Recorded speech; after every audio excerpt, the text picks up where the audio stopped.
કેશોદ એરપોર્ટથી વિવિધ પ્રવાસન ધાર્મિક સ્થળો સુધીના રસ્તાઓનું બાંધકામ અને સુધારણા કરવાનું આયોજન છે. શહેરી વિકાસ અને ગૃહ નિર્માણ વિભાગ માટે કુલ 33,504 કરોડની જોગવાઈ.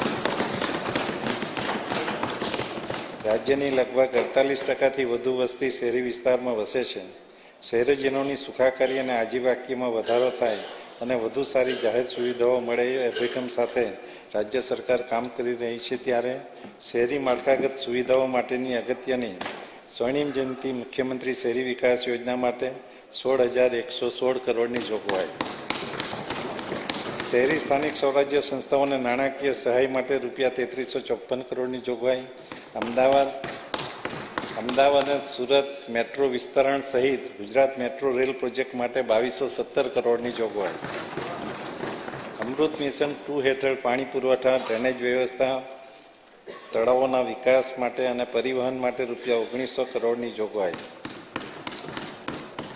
પ્રધાનમંત્રી શહેરી ગરીબોને આવાસ પૂરા પાડવા માટે રૂપિયા 1420 કરોડની જોગવાઈ.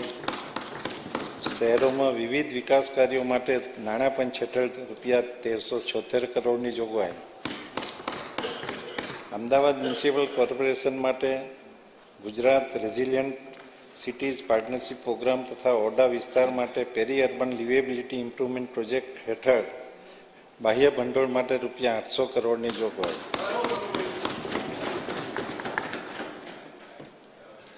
12 મ્યુનિસિપલ કોર્પોરેશનોમાં ઇન્ટિગ્રેટેડ કમાન્ડ એન્ડ કંટ્રોલની સ્થાપના માટે રૂપિયા 180 કરોડની જોગવાઈ. ગાંધીનગર ખાતે નમો સેન્ટ્રલ લાઇબ્રેરી અને રાજ્યની અન્ય મહાનગરપાલિકાઓમાં ડિજિટલ લાઇબ્રેરી બનાવવા માટે રૂપિયા 150 કરોડની જોગવાઈ.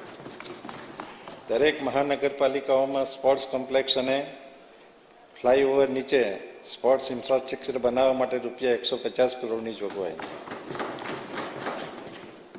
લોથલ અને અંબાજીને આંતરરાષ્ટ્રીય કક્ષાએ સ્થાન અપાવવા માળખાગત સુવિધાઓના વિકાસ માટે રૂપિયા 147 કરોડની જોગવાઈ. ભાવનગર, રાજકોટ, જામનગર અને જૂનાગઢમાં માઇસ એટલે કે મીટિંગ, ઇન્સેન્ટિવ્સ, કોન્ફરન્સ અને એક્ઝિબિશન ઇન્ફ્રાસ્ટ્રક્ચર માટે રૂપિયા 100 કરોડની જોગવાઈ.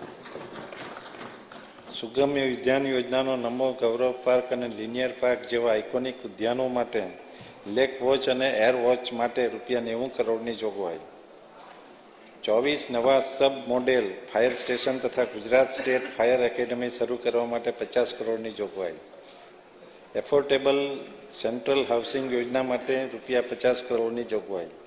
ગિફ્ટ સિટીમાં માળખાકીય સુવિધાઓના વિકાસ માટે રૂપિયા 45 કરોડની જોગવાઈ. પંચાયત ગ્રામ વિકાસ વિભાગ માટે રૂપિયા 14,858 કરોડની જોગવાઈ. ગામડાના છેવાડાના માનવીને પણ તમામ સરકારી યોજનાઓનો લાભ મળી રહે તે માટે રાજ્ય સરકારનું લક્ષ્ય છે. પ્રધાનમંત્રી આવાસ યોજના થકી રાજ્યના ગ્રામીણ વિસ્તારમાં વસતા પરિવારોને પોતાનું પાકું ઘર પ્રદાન કરવા છેલ્લા 3 વર્ષમાં 2,52,000થી વધુ આવાસોનું નિર્માણ કરેલ છે. તેમજ આગામી વર્ષમાં 1,00,000